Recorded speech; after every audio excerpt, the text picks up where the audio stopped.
Hi, I'm Jeff Sidek, designer of Battlestations DIRTSIDE. I'm Joey Vigor, the producer of DIRTSIDE. Today we're talking about character actions and skill checks.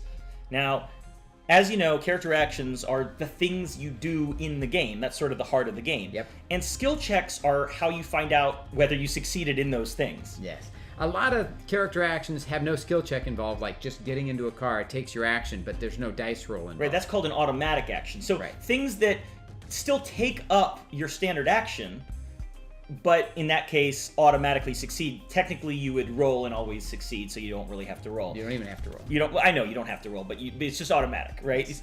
Now an automatic action is of course different from other kinds of actions. You could also have a free action which doesn't take an action at all. It's still called an action because it's a thing that you're doing. Right.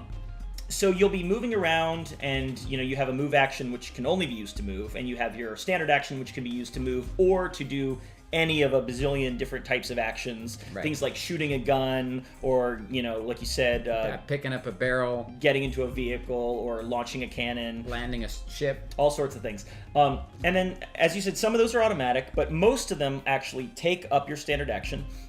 And then to find out if you succeed in these normal actions, you would perform what's called a skill check. Yes. And the skill check works like this. You're going to roll 2 dice and add the relevant skill, trying to get to a target number or higher. So if you're trying to land the ship, for instance, it's a piloting skill check of 8. So if you've got a 1 piloting skill, you have to roll 7 or better on the dice in order to get there. These different actions are in a certain color on your sort of breakdown of the different actions. Right. So, yellow skills like operating a jetpack is going to be easier for a piloting professional. So the cool thing about if you're a pilot, say, and you're trying to do a jetpack, or if you're an engineer, you're trying to pump engines, is suppose you don't roll that well on your skill check, what do? You get a free reroll within your profession.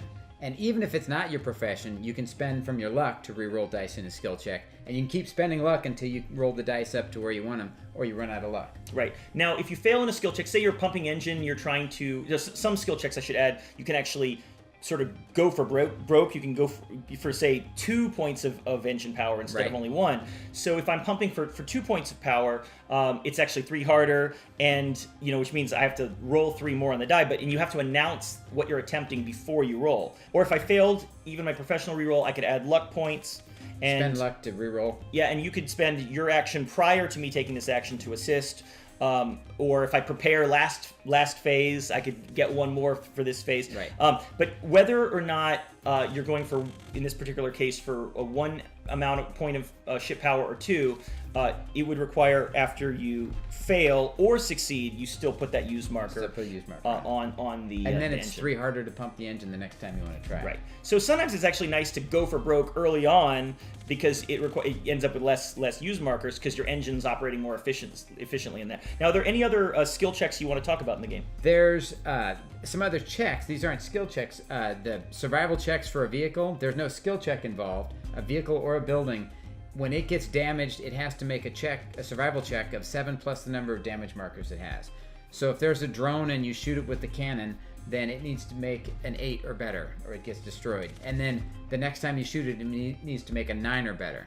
Right, so things get worse and worse, and if say a building has, say a 3-space building has a bunch of markers on it, broken markers on it. Yeah. Then it gets closer and closer and closer to failing, and then when it fails, the whole building will collapse. Right. All those spaces will collapse, which is cool. And then there's other types of checks in the game, like maneuver checks, for example, on vehicles. Yes. And passive athletics checks to survive, to avoid getting disintegrated or stunned. So that is character actions and skill checks. Thanks for watching. Thanks for watching.